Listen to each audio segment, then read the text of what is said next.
Hey everybody, this is Ashley with Publish with Ashley, and I am here today to talk to you about how much I made in 2021 with Amazon, Kindle Direct Publishing, low, no content books, and just how you can make a full-time income from home starting with absolutely nothing.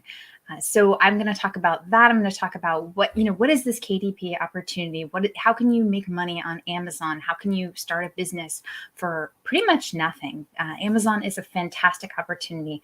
We're going to talk about that. I'm going to show you my income. I'm going to show you my expenses, and I'm going to really tell you why I love this business and what I think the future holds and how it is completely, I know there's worries about saturation and all that sort of thing. And I don't believe that is true, not even remotely. So I wanted to first, I'm Ashley, and with Publish with Ashley, please like and subscribe to my YouTube channel. If you haven't already, please do. And I'm going to talk about Kindle Direct Publishing and what is it? Like, what is this opportunity, low and no content books and that sort of thing. Amazon has provided us an amazing opportunity, and it is the ability to publish our own materials, books, t-shirts, various things, print on demand type items on their platform and then sell them pretty much to the world. And you can do this. And when I tell people, like, everyone asks, what do you do? And I say, I'm an author, or actually, I think I've usually been saying I'm a small publisher. And they always ask, what do I publish? And that's always a hard question because I publish so many things. And they just can't fathom it. But one of the things that I'm in a mastermind group, and one of the things that a lot of people with Amazon think you send things in and sell them, which is, Amazon FBA. And a lot of people do that. I'm in a mastermind group with a lot of people who do that, and just having to have the inventory, right? It's just so frustrating. But what Kindle Direct Publishing, Merch by Amazon, and they also have Amazon Ignite, which does print on demand or printable type things for education. They are the opportunity for basically all you do is upload electronic files. For books, it's obviously a cover and an interior. For the printables, it's, a PDF, whatever you're printable doing for Amazon Ignite. And then merch, it is a file, a PNG file that's going to go on the t-shirt that Amazon prints. So Amazon is going to basically do all the heavy lifting for you. Excuse me. They are going to do customer service, which is fabulous because I love people, but I really don't like dealing with people who are upset. That's no fun, right, for anyone. So they deal with customer service. And I can sit around in my pajamas at home and upload things online, and they're going to, when a customer purchases the item on Amazon, Amazon's going to either send it to a printer or print it out in one of their t-shirt shops and then send it to the customer. So my part is pretty much done. It's what's called royalties, and royalties are just a great thing because once I put products up on Amazon, they're out there to sell to the world, and that's my work. It's kind of an upfront type job. There is, in the sense, risk to it, in the sense that not everything you put online will sell, but that's okay because you can continue to put things out there. All right, so that's why I think Amazon is amazing. What other platform or what other opportunity where you can create things and put them out just as electronic files and then have a huge access to, millions, billions of customers across the world. And I think that's just a great thing to do. And it's really fun. And I love it. I love the whole process, everything about it. Okay, so I know you're all really excited to see how much did I make last year. So good morning, Lucy. Good morning, Paulina. How are you all? Okay, so let me do my income report at stream. There we are. Okay, I know it's kind of tiny. Sorry. So this is my breakdown for 2021, what Amazon paid me. And so Merch by Amazon, they paid me $5,000. I'm just going to round $5,800. 40 for Kindle Direct Publishing, KDP, 43,701 and some change, 96 cents. And then Amazon Ignite, which is KDP education on this list, $14.82. I have like one printable online. So I guess I'm happy I made $14. But so that's how much I made. But everyone's always like, oh, well, what were your costs? What were your expenses? And yes, that's true. I do have some costs and expenses.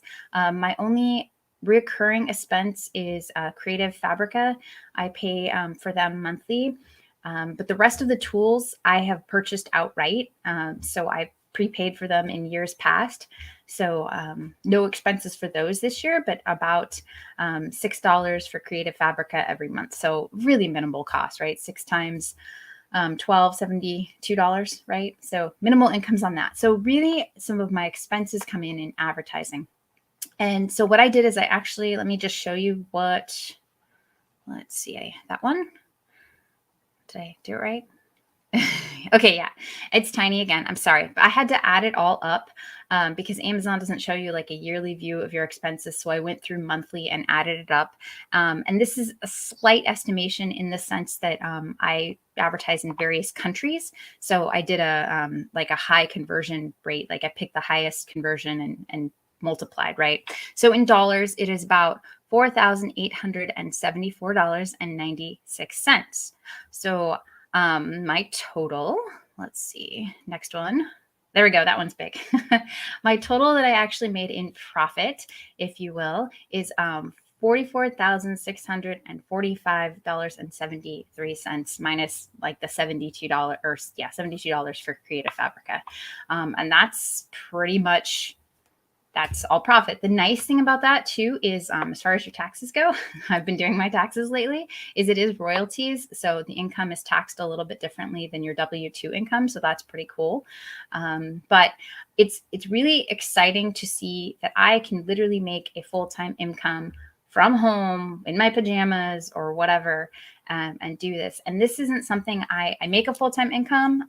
Maybe 44,000 isn't your full-time income, but I went and did like a medium teacher's salary and stuff. And that's like, I think 35,000, 40,000 was a medium teacher's salary. So I figured, a lot of teachers out there, they would be happy to definitely make this each year. And the nice thing about it is I don't spend all my time doing this. I have 2 other businesses I help run. I have 4 children.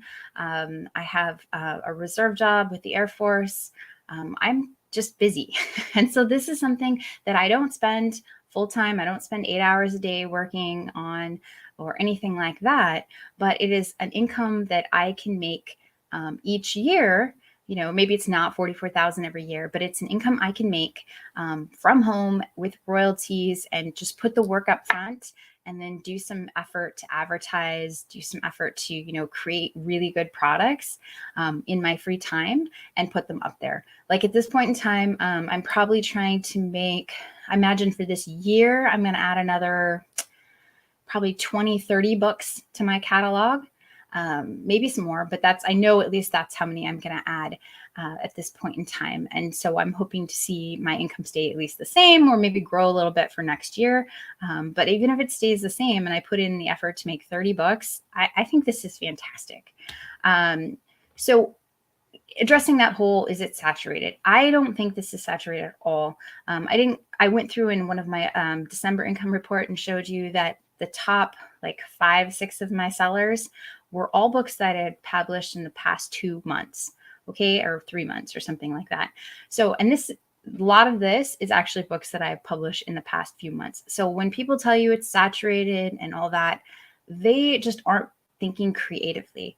The book market has been around for a very, very long time. Books have been around for a very long time, and books are being added every single day, and people are making money every single day. But you do have to understand your audience, cater to your audience, and create something unique and special. And you may think, oh, I can't do that. Well, you really can. And it just takes a little bit of creativity. It takes understanding the people you're trying to solve problems for. That's what I think it really takes. So I don't believe in oversaturation. Yes, there are probably markets that are much harder to get into, and maybe you have to do a lot of advertising. So don't do those markets. Pick a different market. There's billions, trillions. I don't even know how many, like more than as many as the human mind can conceive. That's how many options there are. And that's a lot. So I don't believe in oversaturation. My income here, most of these were not like within a few months types books, because I do a lot of annual, yearly type things. I have a lot of, I don't have a ton of evergreens, but I do have some evergreens. It's probably, 10,000 of this or something like that, maybe 12,000. But a lot of it is stuff that I've published more recently. So I just don't believe in oversaturation. Okay, so let's see. Is there anyone who wants to ask me some questions? I just wanted to share that really quickly, share that you can make money in this business just by putting the effort in, putting the time in, learning your audience, learning who you're going to sell it to and what they want and what they need and how you can uniquely solve their problem and see them, right? Not just see this mass amount of people you're selling stuff to, but see that person so that when your product's offered to them, they think, yeah, that's for me. And that's one of the things, if you didn't watch my product description video that I did last, just on Monday, then you should really watch that because it really is talking about how do you write copy, how do you write the description that sells to people. And a lot of that is that idea of understanding your target audience. What do they want? What does your book bring to them? How is it unique? How can you do something for them that solves their problems? So that's kind of all I had for today because I thought, whew, that's a lot. Yeah, and my taxes I'm still working on my taxes because I've got a few businesses too. So it's not just this. But do you have any questions? Let's see what I've got over here. So hello, Facebook users. Lucy says, good stuff. Love to hear success because of the work you do. We deserve it. Thank you. Never heard of it. Amazon Ignite. Please share. Oh, okay. I can do some. So Amazon Ignite, it's just like KDP. Well, it's more like merch in the sense that you have to apply. And if you have any sort of teaching experience, even if you've homeschooled or anything like that, you would want to put that sort of information in. And it is kind of like Teachers Pay Teachers. If you've heard of that, I don't know if you have. If not, you can just type in Teachers Pay Teachers and you'll see all the amazing stuff that's out there that it's basically teachers creating other worksheets and stuff for other teachers. And so that's kind of what Amazon Ignite is supposed to be like. It's supposed to be kind of like that platform in the sense that people are putting out there for parents and also for teachers to purchase and put out in their classrooms. So it's PDFs. The two products I have on Amazon Ignite are very simple. And I made $14. Okay, not that exciting, but I only put two products out there and I honestly didn't know what I was doing. I was like, okay, I'll just make this. And I didn't do much research or anything like that. I really should put some more time and effort into Amazon Ignite, but there's only so many hours in the day, right? And if you have a specialty, let's say you are a teacher, maybe KDP isn't your platform. Maybe Amazon Ignite is where you can really shine. It all depends on where your skills lie, where are your passions. So it's definitely something to explore if you have any sort of educational teaching or something like that experience. I've taught at the college level, this is more educational K through 12. And I'm not sure if anyone other in the US can actually apply for Amazon Ignite. I thought they opened it up to the UK, but I'm not 100% positive on that. Since I haven't done much with it. But if you're in the US, it's definitely something you can apply to. Let's see. How does your Amazon to Etsy compare? Oh, yeah, my Amazon and Etsy are like, so I have some products that I literally take and make it easier to print and put it on Etsy. Does that make sense? Like you take your KDP file and you take certain things out or just make it more printer friendly so that someone could print it out as a PDF, which doesn't take a whole lot of time. And I literally just put them on Etsy. And so my Etsy sales are like 1%. Yeah, it's pretty low compared to, I probably made, I think about 12,000 on Etsy last year. I haven't actually finished my Etsy taxes yet. That's a work in progress. But I think I made about 12,000, something like that on Etsy. So it's a lot less in comparison, which was one of the things actually I really wanted to do. So I have, niches I'm in Etsy that are very big on Etsy, but aren't really big on Amazon KDP. And so I was thinking of how can I take what other sellers on Etsy are doing and make something that would be KDP friendly. It's something I really think I need to sit down and do because I see that market doing well on Amazon. Like that whole target market doing really well on Amazon for me, but there are very few Etsy sellers who are on Amazon in that target market. And I'm not sure if that exactly makes sense, but I'm saying that there are opportunities on Etsy that Etsy sellers, you could find ideas and things like that that definitely could sell well and probably much better on Amazon. You just have to be creative and I guess think about it. I have to sit down and think about some and adding some more products to my product line that are Etsy kind of like, but yet would, you change it up so it would work for KDP. Hopefully that made sense. Diana asks, is it okay to add a QR code to my printables at the end of a book or write it? No, yes, you can definitely do QR codes. The only place Amazon says you cannot do a QR code is where the ISBN would be on the back, which would be a weird place to put it anyway, right? You'd want the ISBN there. So you can put a QR code anywhere in your book, anywhere you want. Etsy, if in your printable, definitely you can do it. I know one of the strategies for Etsy to sell really well is not if you're doing a digital thing, or even if you're not doing a digital thing, you offer an extra digital product with that includes like other things that are in your store. Like, hey, if you like this, you might like this. I think Nancy Badello, is that how you say her name? She always calls it a product book. So it's something she always gives to her customers. So that could have a QR code, that could have other items that are in your shop, right? Getting people to buy more stuff on Etsy. Etsy's all cool about that, right? They want you to buy more stuff. I do stay away from trying to cross promote Etsy to KDP because I don't want Etsy to get upset with me. So I don't refer Etsy customers to my Amazon store, if that makes any sort of sense. Now, if I was to create an all-in-one website and I referred them to my website and they saw things on Amazon, then I think that would be totally fine. But I never communicate to my Etsy customers that I have stuff online on Amazon just because I don't know the rules well enough. And I just think that would be I would worry about something like that. But like I said, if you were going to put it on your website, I don't see any problem with that. Etsy's definitely okay within your products if you list when they purchase the product or whatever, you have your website. What books do you mostly create or which sells? Okay, so what do I mostly create? I end up creating, kids books. I do a lot of specialty kids books, meaning it's aimed at a very specific target market.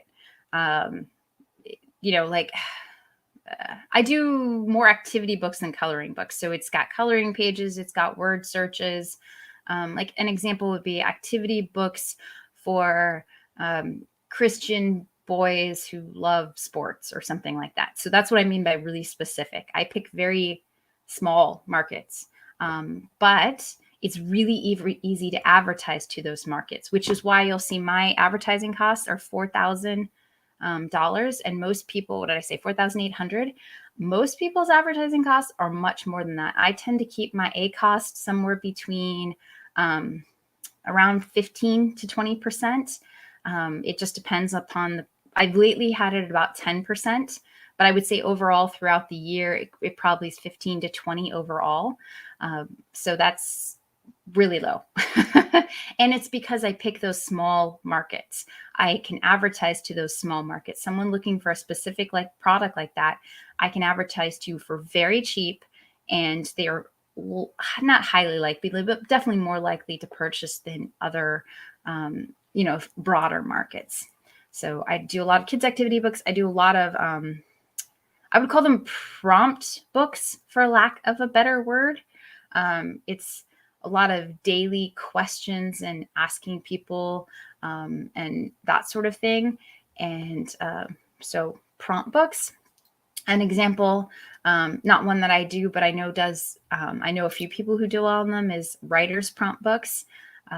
So if you're into blogging, writing, fiction writing, writers like to have prompt books to practice their writing skills. Sometimes just writing something for 20 minutes is really helpful to get them to start writing. So prompt books, they like to start and write something just to get an idea of something to write. Okay, let's see. Which market do you prefer ads? My stuff sells in the US and the UK. So I do ads in the US and UK. I did have something selling in Germany, And so I did spend some money and in ads in Germany, but not a lot. It was, I think it ended up being like $50 or something like that total. And then it hasn't been selling since. So I don't know why I was selling in Germany at one point in time, but I did ads while it was selling, and now it's not, but that's okay. I am really picky on my ads. I know a lot of people do ads to lose money, saying, "Oh, I'm trying to get the BSR." I don't work like that. I know you can do that and it is profitable, but I don't like to work that way. I'm much more conservative in my ads. I like to understand exactly who I'm making a book for. And sometimes I start with, who can I advertise this to? And then I create a product from that. Because if you can find a good market that is being underserved that you can advertise to specifically, you create the product with the customer in mind from the very beginning. And I think if you do that, the whole process becomes easier to have more winners than more losers, if that makes sense. Which activity niche book do I prefer? Like activity book, like niche preferred. So which one? Like I said, I'm not going to tell you my exact niches, but it's something very specific. So that's why I gave the example of, Christian boys who like sports or something like that. I'm very specific in my activity books. I literally pick something like specific. I just pick something really, really specific. And how do I do that? Like I said, I kind of look and see, okay, who could I advertise to that doesn't have a market that isn't being served? And then I build a product for that. And then sometimes I just build one because I think it'd be fun. Those are not necessarily always successful, but I enjoy what I do. So, hey, why not? And I always prefer manual ads over automatic. Now, I run all three. I run an automatic ad and a manual ad. And three meaning there's two types of manual ads, product and keyword, and I run both. I do run an automatic ad, and if it does well, I leave it.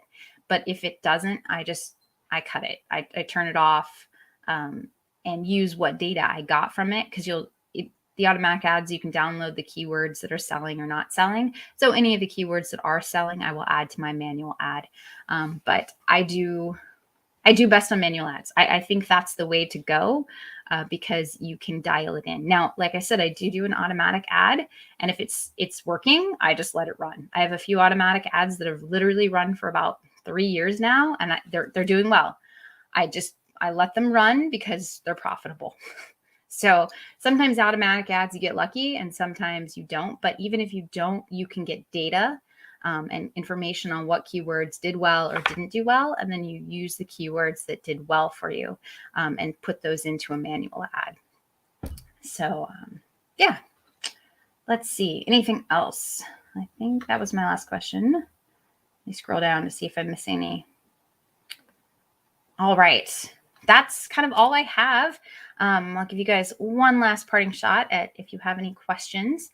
And if not, I will see you all next Wednesday live. So please like and subscribe to my YouTube channel. You guys can, store up your questions, ask. There's so much to know about KDP, yet even a beginner can start to make money. But don't get overwhelmed. Just start. Make something for yourself. And then, at least one person will buy it if you buy it for yourself. If you don't have the opportunity to buy it because you're in a different country, but at least make it for yourself. Make something that you would buy if you could, because that way you're probably going to create something pretty good. And it takes time. This is just a process. You have to learn, you have to grow, but you can continually start. Like I have books from my beginning days that are still selling. They're not as pretty as some of my books now, but that's okay. They're still selling. So, each thing you make, each product you create, try and make it a little better. Try and add a little bit more in. You don't have to be perfect from the start. In fact, you probably won't be perfect from the start. So just accept that and go and do. Definitely read the TOS, read the terms of service of Amazon, stay away from, trademark, copyright, follow the rules, but you don't need to be perfect. Just start and try and create something. All right. Lisa says that she loves that I'm frugal yet successful. That is true. I am frugal. I will admit it because I don't know. I've never felt that just spending a lot of money advertising and just throwing it out there and hoping it works is a really good method. I don't see that as a really good. Now, there are people who are really good at that because they've have the time and the instincts and they've put in the money and all the things. And that's fine because they have that experience of doing that sort of advertising that I lack. And I'm okay with that. I'm very customer oriented, target market. Who should I sell this to? What problem can I solve? And that's who I try and advertise to. And it makes it much cheaper because you know exactly who you're advertising to. Activity book you would suggest in the next 3 months. Summer. Okay. There is a bunch of travel. So summer beach words. People love word searches to read on the beach. So like word search, beach, fun word search, trivia word search, activity books for the beach, activity books for car rides. Just that whole people getting out there and traveling, activity books for people going to Paris, coloring books for kids going to Paris. Just at Paris, just an example. New York, wherever. Things like that, especially kind of just being outside, doing things outside. So here's a good idea. Kids activity books for learning something. Parents like to make their kids have fun during the summer, but actually learn something during the summer. So like activity books about bugs. Because kids love to get out and, you know, collect bugs. So you could have like a bug identification activity book, or, you know, something fun where they could find bugs, or, and then you can make that regional, right? You pick a part of the country or a part of a country where they would do that sort of thing. But I would probably do it more generalized. Bugs is just an example, but it can be anything where they can learn something outdoors and being outside, you know, fishing, all sorts of outdoor summer activities. That's the sort of thing I would probably create. In addition to Creative Fabrica, are there any other resources you like? Okay, so for graphics, I use Deposit Photos, Creative Fabrica, Deposit Photos, and Hungry JPEG. Those are the 3 I like. Creative Market. I've actually used Creative Market a few times as well. So those are the ones I like. I have a subscription to Creative Fabrica. I have a bunch of credits I purchased for Deposit Photos a few years ago. I purchased like I think more than that. Like, I think I have 600 credits on Deposit Photos. I have a ton of credits on there. And then Hungry JPEG, I buy things I like. They have a bunch of freebies too. Hungry JPEG has some really good freebies that I've liked. They do a really good font packet. It's either a free font packet or a fairly cheap one. They do dollar sales too. I've bought some good things from them on the dollar sales. And Creative Market, just if I need something specific that I'm looking for, I've sometimes found it there as well. Oh, from Brussels. Wow, that is amazing. I would love to go to Brussels. Let's see. Okay. All right. I think that is it. Let's see. From Hungary. Oh, thank you so much for you guys from Brussels and Hungary and all over the US and wherever else. That's so amazing. I'm so glad you guys can be here live. Any other questions right before I go? I know a few of you just jumped on, it looks like. What else can I answer for you? How can I help? Let's see. Is there anything you guys want to hear from me next in my next videos? I'm trying to put together a schedule for the next few months. And so I have it on my to-do list to brainstorm a bunch of ideas for YouTube. I just finished up my title, subtitle, and product, how to write the product description. And if you haven't seen those, please look and watch them on YouTube because they're really helpful. I'm a really big believer in examples. I learn by example. Probably because my math background, you do enough math problems, that's how you learn math, right? You just do example after example. So I'm big on examples, and I hope that is helpful for you guys too. All right. I think that is it for today, and I will see you all next week. Thanks so much for being live. All right. Bye.